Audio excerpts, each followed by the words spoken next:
Pudesse colocar na tela, por gentileza, o slide. Algo conhecido como verdade presente. O que é verdade presente? Abra sua Bíblia em Apocalipse 3, versículo 3. Apocalipse 3, versículo 3. Pronto, muito obrigado, irmão.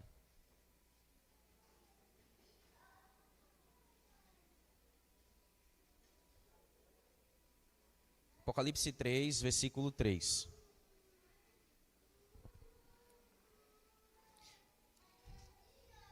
Carta à igreja a Sardes. Apocalipse 3, verso 3. Vamos fazer uma oração pedindo auxílio do Espírito Santo de Deus.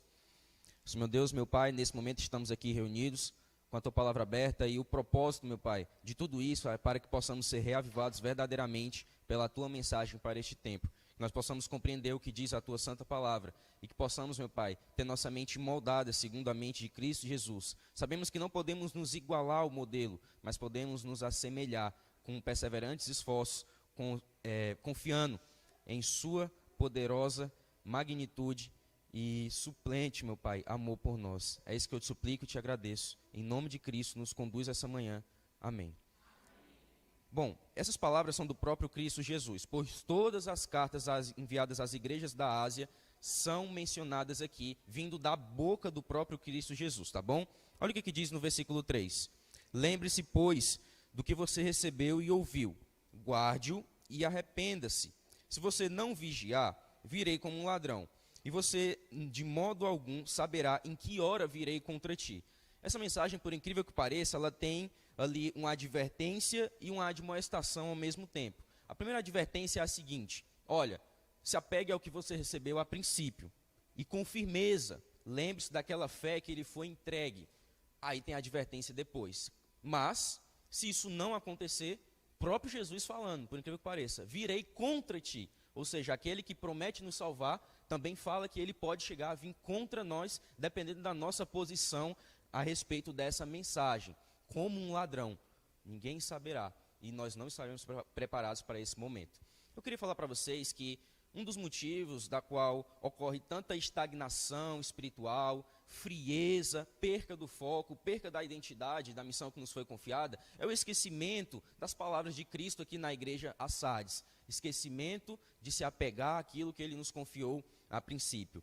A igreja Sardes, ela na realidade já se cumpriu, desde a época de 1517, na grande reforma protestante, quando começa ali com Martinho Lutero, até o ano de 1798, que é quando acontece a ferida mortal no papado, lá na besta que emerge do mar de Apocalipse 13. Todavia, como diz Jacques Ducan, a igreja pode até ter passado, pois estamos na igreja de Laodiceia, desde 1844, mas a mensagem é relevante até a consumação dos séculos. Então, um aviso fica aqui. E por que eu falei no início de verdade presente? Olha só o que Ellen G. White fala a respeito disso. Primeiros Escritos, página 63. Há muitas verdades preciosas contidas na palavra de Deus, mas é a verdade presente que o rebanho necessita agora. A primeira pessoa a expor esse termo verdade presente foi um pioneiro da igreja adventista chamado José Bates. José Bates, aliás, foi ele que trouxe a mensagem da guarda do sábado para o movimento millerita após o desapontamento de 22 de outubro de 1844. Através de alguns estudos que ele passou alguns anos fazendo, principalmente do texto de 1 Pedro, capítulo 1, verso 12, na qual fala sobre estar firmados na presente verdade, José Bates chegou à seguinte conclusão: em todas as épocas, Deus teve uma mensagem exclusiva para o povo. Sempre foi assim. Como, por exemplo, você vê ali na época do cativeiro babilônico. Na época do cativeiro babilônico, o povo de Judá tinha uma mensagem específica para aquele tempo. Se vocês não pararem de adorar os deuses, adorar os balaíns, a Deus Azerá, se vocês não retirarem os postes ídolos do meio de vocês, não pararem de cometer abominações, Nabucodonosor virá contra vocês, irá desolar essa terra, e vocês passaram 70 anos no cativeiro da Babilônia. Essa era a mensagem que o povo deveria absorver. Ela foi pregada por Jeremias, foi pregada por Isaías, foi pregado por Ezequiel e vários outros profetas. Era a mensagem daquele tempo. A época de Jesus também tinha uma mensagem específica, pois certa vez quando Jesus entra em sinagoga, ele é chamado para ler uma porção do livro do profeta Isaías, que falava a respeito sobre a vinda do Messias. E aí hoje, por incrível que pareça, naquele momento, melhor dizendo, Cristo fala o seguinte: hoje ele se referindo àquela passagem a respeito do Messias. Se cumpriu a escritura que vocês acabaram de ouvir. É aquela, a mensagem do Messias vindouro, redentor do mundo, era a mensagem da verdade presente. O povo deveria absorver aquela verdade. Caso contrário, eles entrariam em posição de estagnação, não conseguiriam avançar. E Jesus Cristo, ele ascendeu aos céus. Todavia, segundo João capítulo 16, verso 13, ele deixaria um substituto, chamado de o quê? Espírito da verdade, que conduziria o povo de Deus em toda a verdade. Falando um pouquinho agora sobre a época dos apóstolos, você observa o seguinte: Paulo recebeu essa mensagem, Pedro recebeu essa mensagem, foram santificados por essa mensagem.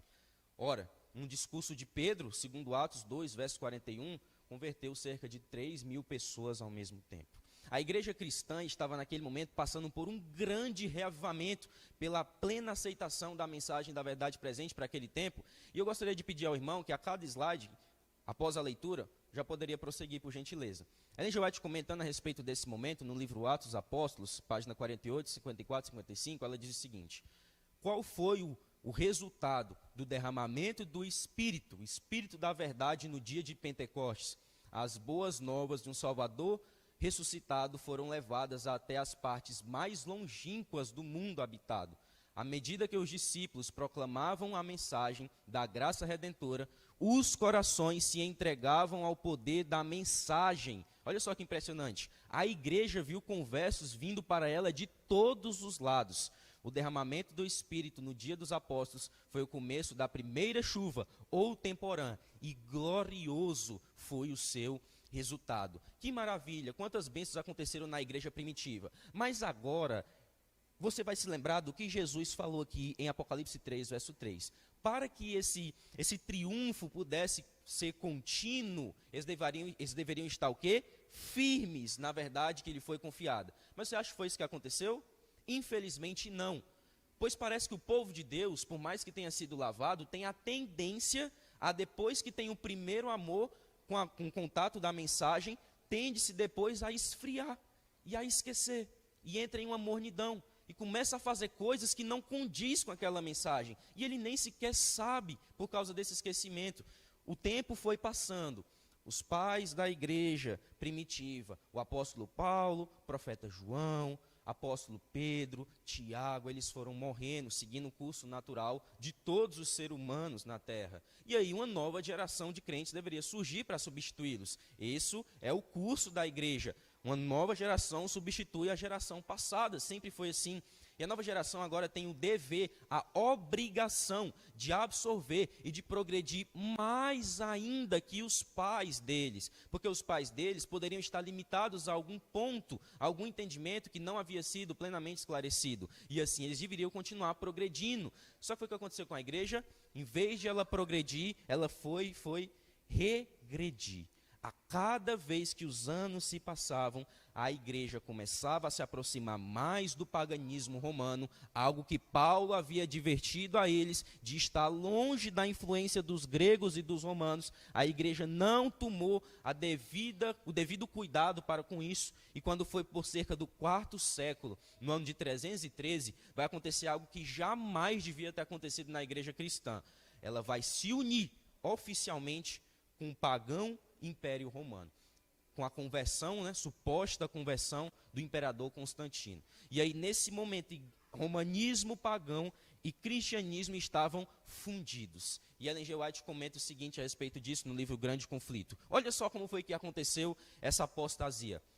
Pouco a pouco, a princípio de forma discreta e silenciosa, e depois mais às claras, à medida que crescia em força e conquistava o domínio da mente das pessoas, o mistério da iniquidade. Quando ela fala mistério da iniquidade, é uma referência a 2 Tessalonicenses capítulo 2, que fala a respeito da vinda do anticristo. O mistério da iniquidade levou avante sua obra de engano e blasfêmia, quase imperceptivelmente. Os costumes do paganismo romano ingressaram na igreja cristã.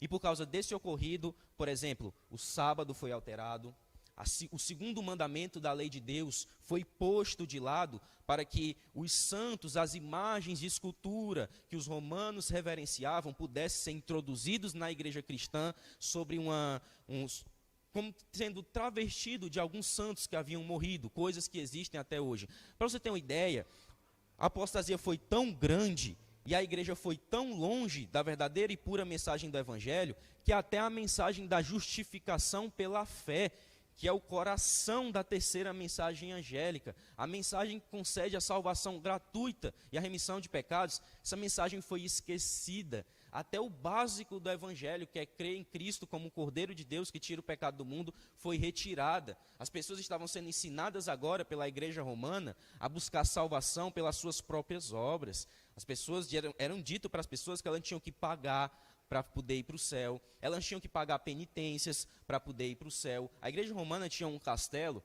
lá na Itália, e os bispos diziam que as pessoas tinham que fazer orações subindo os degraus desse castelo de joelhos. E aí, caso ela conseguisse fazer isso, aí sim ela estaria garantida para a cidade celestial. Uma abominação, pois pela graça sois salvos mediante a fé, e não por obras, não por obras. Aliás, é nesse momento, subindo essa escada, que um homem chamado Martinho Lutero, ele começa a ter um insight vindo do próprio Deus, que aquilo não provinha da religião bíblica verdadeira. E aí, já entrando nesse momento, que é aliás onde eu queria chegar agora, Deus não poderia permitir que a escuridão espiritual predominasse no mundo naquele momento. Deus vai levantar homens, cerca de 1000 anos depois, para poder restaurar as verdades da sua palavra e para trazer à tona a mensagem da verdade presente para aquele tempo. Estamos falando agora da mensagem da grande reforma protestante. No ano de 1517, no dia 31 de outubro, um homem chamado Martinho Lutero, reconhecendo que a igreja estava errada e que a mensagem da justiça pela fé era a verdadeira mensagem para a salvação de todo aquele que nele crê, ele vai até o castelo de Wittenberg e fixa lá na porta, para contrariar os ensinos da igreja, as 95 teses contra a venda de salvação, contra a venda de indulgências, também conhecida como as 95 teses a favor da justificação pela fé. E Ellen G. White fala que naquele momento eram os próprios anjos de Deus que estavam conduzindo esse homem.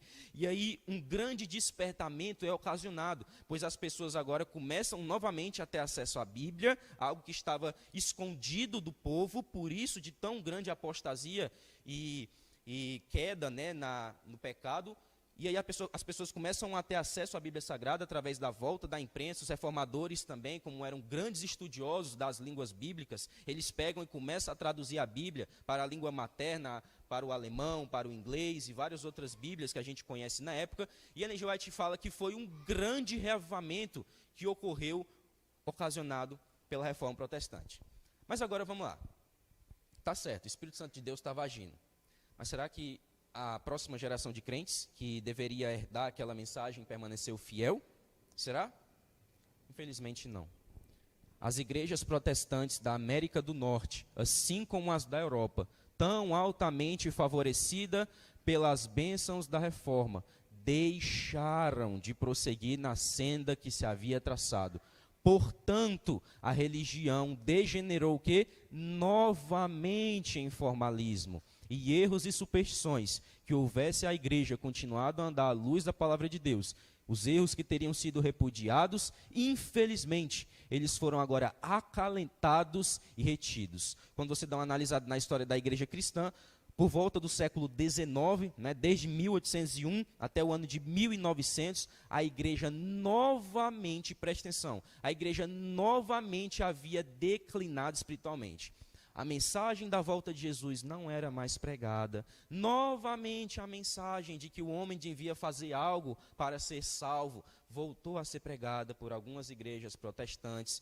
Deus não conseguia mais trazer a luz da sua verdade entre os protestantes da Europa e da América do Norte, porque eles mesmos haviam esquecido da sua própria identidade.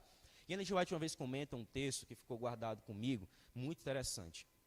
Que quando aqueles que são chamados por Deus recusam cumprir a obra que lhe foi designada, Deus vai e chama outros. Deus vai, rejeita-os e chama outros. Porque Deus precisa com que a obra seja concluída. E Ele não precisa de um homem aqui ou outro acolá. Mas se aquele não quer fazer, não tem problema. Deus vai e chama outro. Quem vamos estar perdendo vamos ser nós mesmos. E nesse momento, o que acontece? No século XIX, segundo as profecias bíblicas, em específico de Daniel capítulo 12 e Daniel capítulo 8, e também de Apocalipse capítulo 10 e Apocalipse capítulo 12, 17 e 14, versos 6 ao 12, um povo com uma identidade bem formulada deveria surgir no tempo do fim. Exatamente. Os protestantes deixaram de seguir na senda que se havia traçado, e como eu falei, Deus vai ter agora que fazer o quê? Chamar outros. E aí, quando você abre a sua Bíblia agora em Daniel capítulo 12, verso 4, por favor, abre em Daniel capítulo 12, verso 4, você consegue identificar um pouco das características desse povo, tá bom? Daniel capítulo 12, verso 4. Daniel no Antigo Testamento, meus irmãos, depois de Ezequiel e antes de Oséias. Daniel 12, verso 4.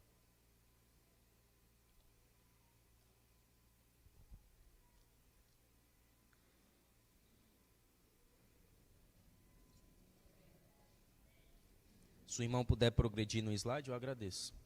Daniel 12, verso 4. O que diz a Bíblia?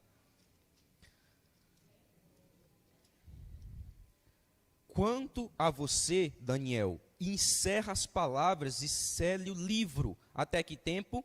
Até o tempo do fim. Agora ele vai começar a falar sobre as pessoas. Ó. Muitos correrão de um lado para o outro, e a ciência, o saber do teu livro se multiplicará. Quando você observa esse texto, é a última descrição da última visão que Daniel teve. O que eu quero dizer com isso? Daniel teve uma série de visões em seu livro. Quando você dá uma analisada logo no capítulo 8, verso 26, há uma visão em específica que Daniel não entende, que era justamente uma visão destinada ao tempo do fim. E aí o anjo Gabriel explica para Daniel o seguinte: olha, Daniel, essa visão é para dias ainda muito distantes. Em outras palavras, não é para o teu tempo, é para o tempo do fim. E novamente aqui no capítulo 12, versículo 4, e você observa no verso 10 e também no versículo 7, o anjo Gabriel, junto de Miguel, que é o próprio Cristo Jesus, volta a ressaltar a mesma coisa. Daniel, sela o livro, não é para o teu tempo, é para o povo do tempo do fim. Se eu pudesse trazer um esclarecimento maior a respeito do que significa essa mensagem ser selada para o povo do tempo do fim, eu leria o texto agora do pastor Edwin Fromm, já falecido, um grande estudioso, na qual ele diz o seguinte, comentando a respeito desse verso. Ele está falando de Daniel 12, verso 4. Obviamente, é uma predição do grande reavivamento na exposição profética ocorrido sob o despertamento simultâneo no século XIX. Tanto no velho quanto no novo mundo, Tiago White advertiu corretamente de que a prometida multiplicação do saber, em Daniel 12, verso 4, versículo 10, não se refere ao progresso em descobertas científicas, mas ao tema do fim do mundo. Por favor, pode passar para o próximo, e daqui a pouco a gente vai analisar. Lendo só o início aqui do texto do Tratado de Teologia, na página 965, ele fala o seguinte: a promessa de Daniel 12, verso 4, chama a atenção, preste bem atenção, chama a atenção para o providencial surgimento de um despertamento mundial relacionado com a profecia apocalíptica da Santa Escritura. Somente em meados do século XIX, a importância de Daniel, que havia selado até o tempo do fim, e de Apocalipse, se torna plenamente evidente para a consciência cristã. Somente nessa época, em que época? No século XIX, a investigação se dedica ao significado de Daniel 8 e a mensagem de reforma de Apocalipse, capítulo 14. O que eu quis dizer com tudo isso e com todas essas leituras? É basicamente o seguinte. Observe, pode passar, por favor. Observe esse slide aqui. Pronto. No ano de 1798, segundo as profecias bíblicas, começa o tempo do fim. Quem é que fala isso? Miguel, em Daniel 12, verso 7. Depois do período de um tempo, 2 tempos e metade de um tempo, todas as coisas referentes ao tempo do fim se cumpririam. Então, logo entendemos que Jesus disse que 1798 é o ano do tempo do fim. Presta atenção aqui, irmãos, por favor, isso daqui tem a ver com a nossa identidade, tá bom? De 1798 até a volta de Jesus, em algum momento as profecias de Daniel deveriam resultar em um grande despertamento mundial. E esse despertamento deveria trazer à tona o remanescente fiel e escatológico de Apocalipse 12, verso 17, por exemplo, e Apocalipse 14, verso 12, os que guardam os mandamentos de Deus e têm o testemunho de Jesus e também têm a fé de Jesus. Esse povo remanescente final deveria surgir como consequência dos estudos do livro de Daniel. Vou aqui ter que falar a história de um homem que eu não poderia continuar o sermão sem falar a história dele.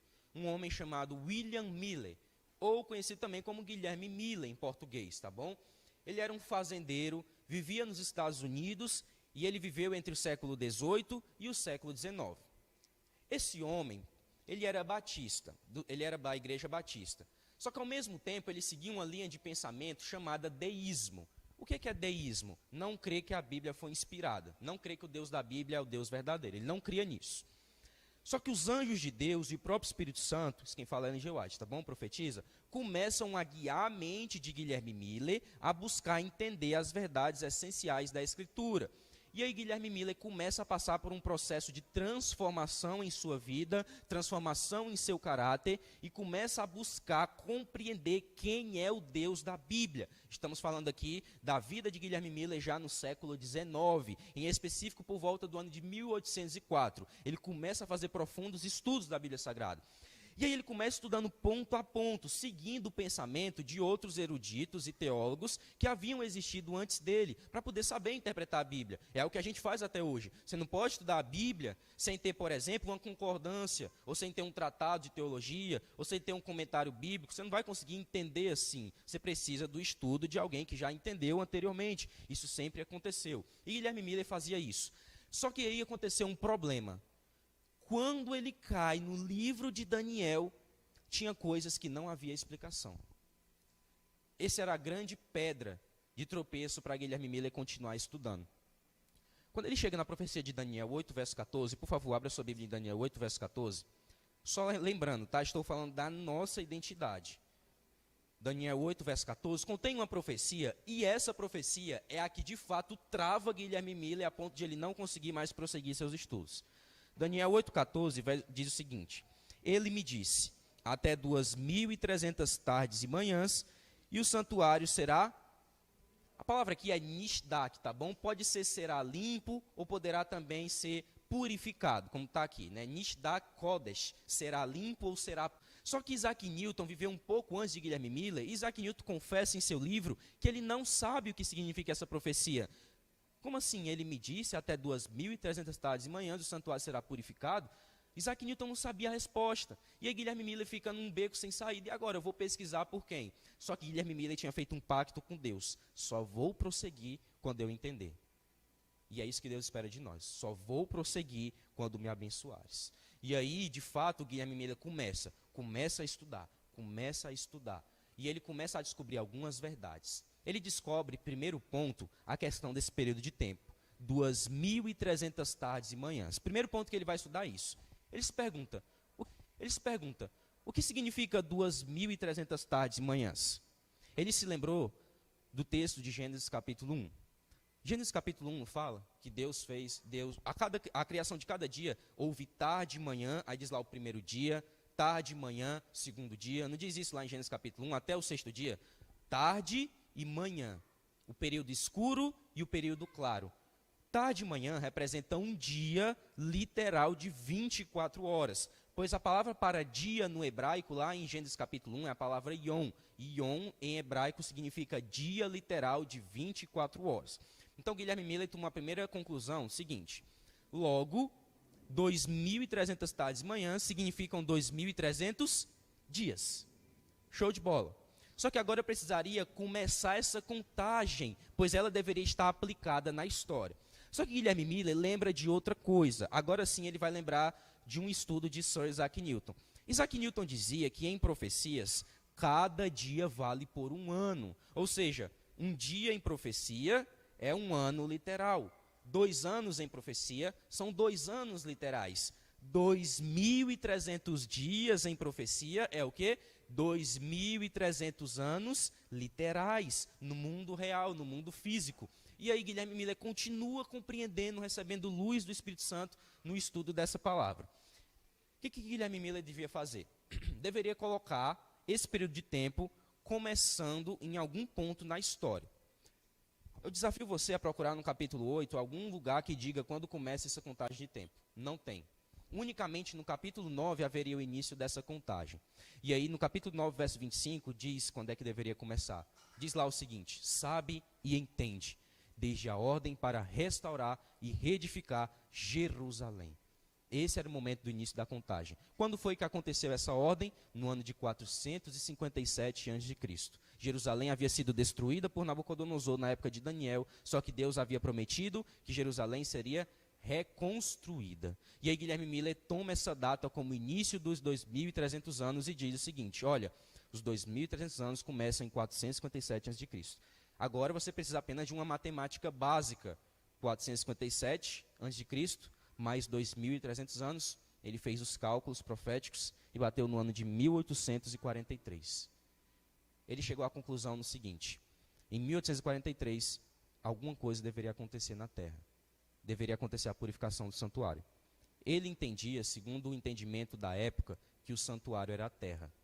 Aí ele pensou o seguinte: a terra é o santuário.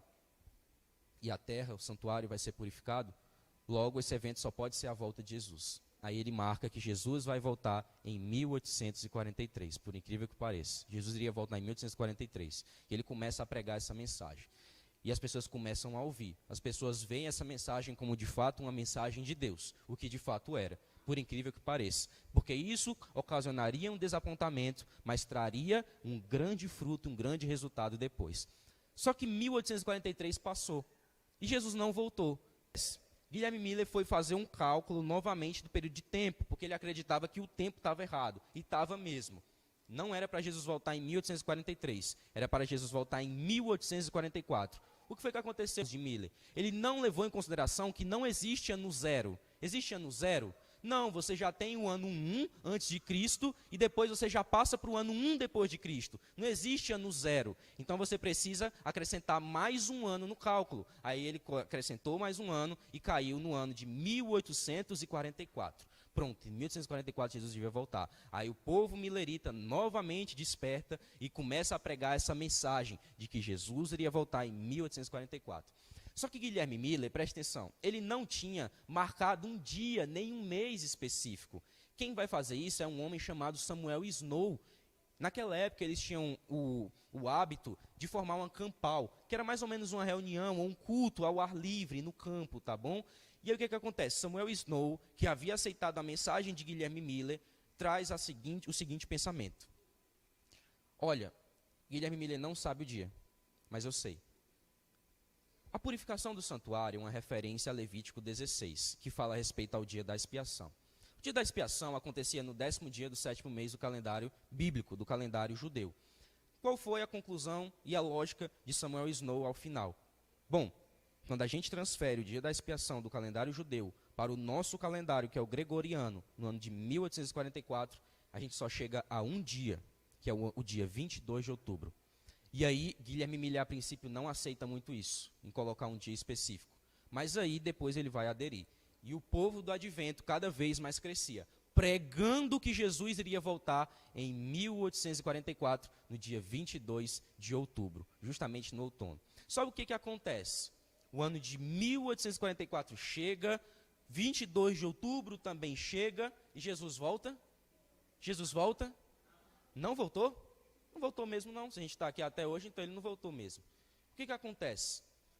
Guilherme Miller desanima de vez. Aconteceu um grande desapontamento. Começa-se naquele momento a dividir-se aquele grupo millerita. Alguns voltam para suas antigas igrejas, outros deixam de acreditar na Bíblia, outros começam a zombar do movimento millerita, principalmente de Guilherme Miller. Guilherme Miller mesmo vai voltar a ser deísta, vai desacreditar de novo na palavra de Deus, por mais que ele tenha morrido salvo, pois Ellen G. White fala nos primeiros escritos que Deus teve tanta misericórdia desse homem, que hoje tem 2 anjos esperando ele em sua sepultura para ressuscitá-lo, para resgatá-lo, melhor dizendo, na manhã da ressurreição. Guilherme Miller está salvo, por mais que tenha desacreditado, por causa de influência de seus amigos. Só que aqui tem um porém. Depois de toda essa controvérsia, um punhado de pessoas ainda permanece firme nessa mensagem, mesmo depois da amargura do grande desapontamento profetizado em Apocalipse 10. Um punhado de pessoas. Quem era que compunha esse punhado de pessoas? Hiram Edson, José Bates, Ellen G. White, Tiago White e vários outros. Alguns outros, não vou dizer vários, mas alguns, porque eram poucas pessoas. Eles refaziam o cálculo, pois eles eram pessoas sinceras no estudo da palavra de Deus. Eles refaziam o cálculo várias vezes e sempre chegava a 22 de outubro de 1844. Não caía em outra data de jeito nenhum. Até que um homem chamado Hiram Edson, ele decidiu fazer o seguinte: amigos, quem sabe não é o evento que estava errado? Por que teria que ser de fato a volta de Jesus? Hiram Edson começa a estudar o livro de Hebreus. E ele descobre lá em Hebreus 9, verso 24 o seguinte: porque Cristo não entrou em santuário feito por mãos humanas, mas no céu, para comparecer por nós diante de Deus. Hiram Edson começa a compreender naquele momento que a purificação do santuário não era a terra, pois a terra não é santuário de Deus. O santuário de Deus é o santuário celestial. Jesus deveria começar uma obra de purificação, de expiação dos nossos pecados a partir do dia 22 de outubro de 1844, lá no céu. E aí esse pequeno grupo de pessoas começa a entender e várias outras verdades começam a vir à tona. Deus começa a bombardear aquele povo com mensagens da verdade para aquele tempo. O povo descobre que se tem um santuário no céu, logo tem uma arca da aliança, e se tem a arca da aliança, tem a lei de Deus. Logo o 4º mandamento ainda deve ser guardado. O sábado, naquele momento, é cravado entre os adventistas, observadores do sábado. Esse vai ser o nome deles até o momento. Não era adventista do 7º dia ainda. Só vai ser anos depois, na década de 50, tá bom? Eu ainda estou falando do final da década de 40, de 1800. Naquele momento, a doutrina da imortalidade condicional da alma, a doutrina de que o homem, quando morre, não vai para o céu, para o purgatório, nem para o inferno, mas está presente na sepultura até o 2º advento de Jesus. Essa mensagem agora também entra à tona entre o povo. E aí começa a surgir e se desenvolver o que a gente conhece hoje como o adventismo do 7º dia.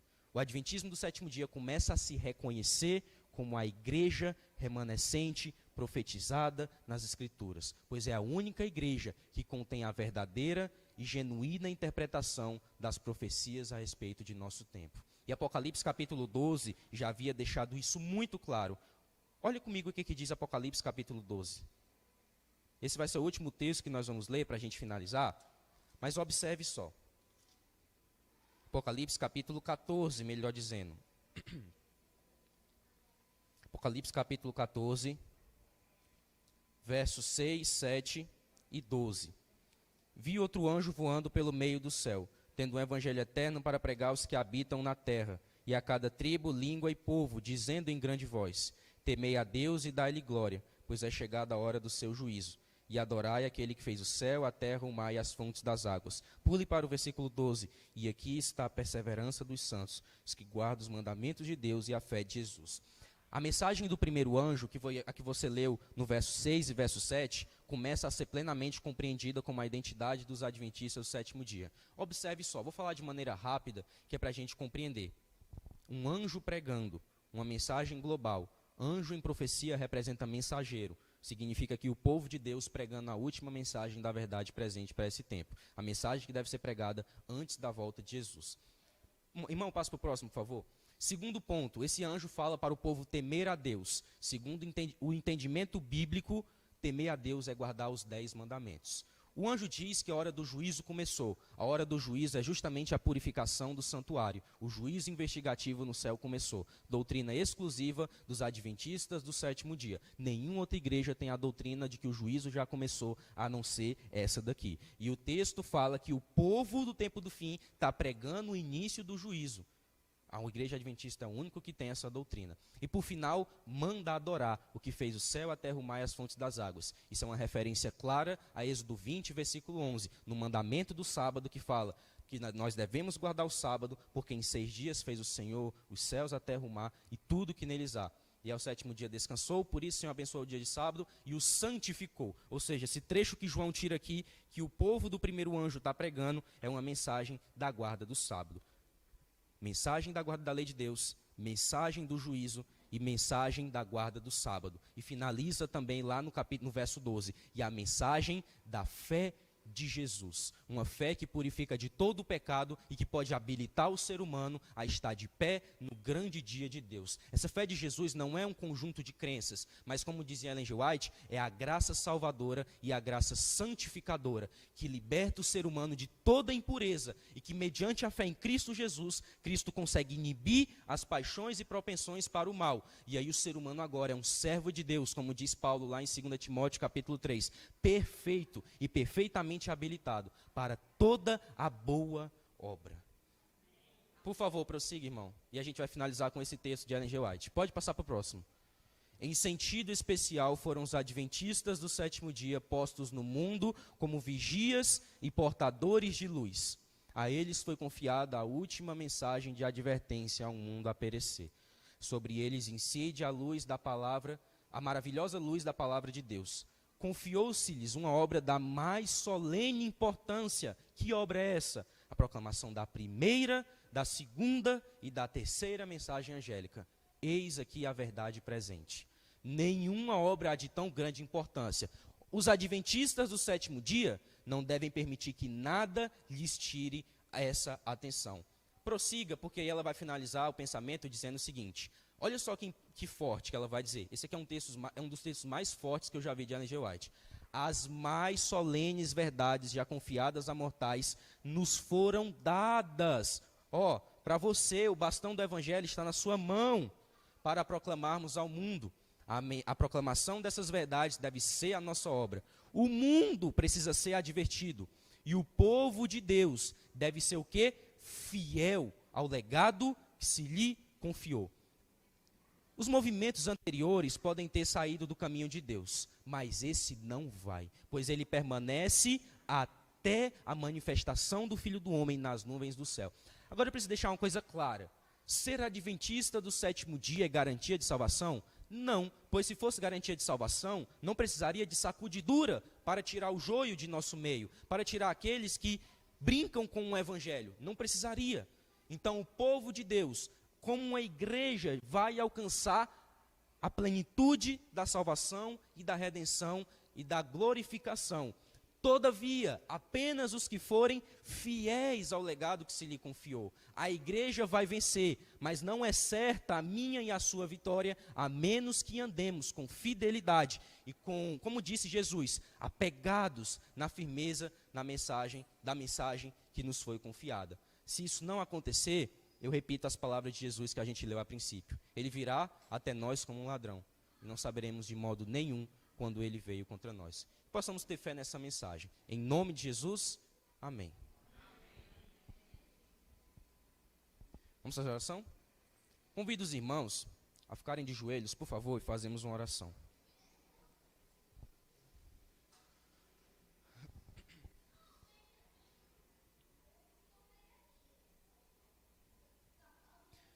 Meu Deus, meu Pai, bendito és Tu por toda a eternidade. E diante, meu Pai, desse tempo que temos reservado aqui neste santo dia para estudar a Tua palavra, possamos ter de fato compreendido um pouco, meu Pai, da identidade do Teu povo, povo remanescente, o povo que sustenta a plenitude da verdade, o povo, meu Pai, que vai alcançar a vitória, a igreja que hoje é militante, que em breve se tornará triunfante.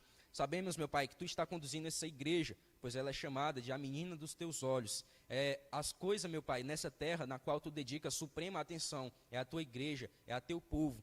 Todavia, meu Pai, nos faz permanecer firmes entre essa igreja, firmes em Teu celeiro, para que possamos, meu Pai, ser enviados, ser resgatados e, de fato, glorificados e transformados pelo poder de nosso sumo pastor, Cristo Jesus, que está no céu.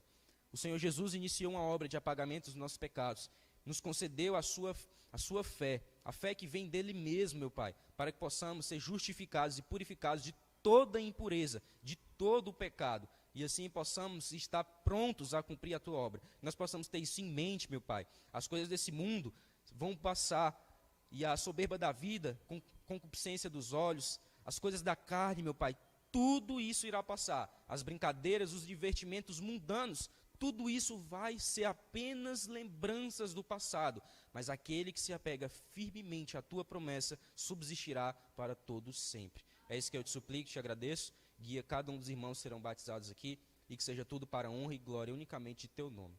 É isso que eu te suplico, te agradeço em nome de Jesus. Amém.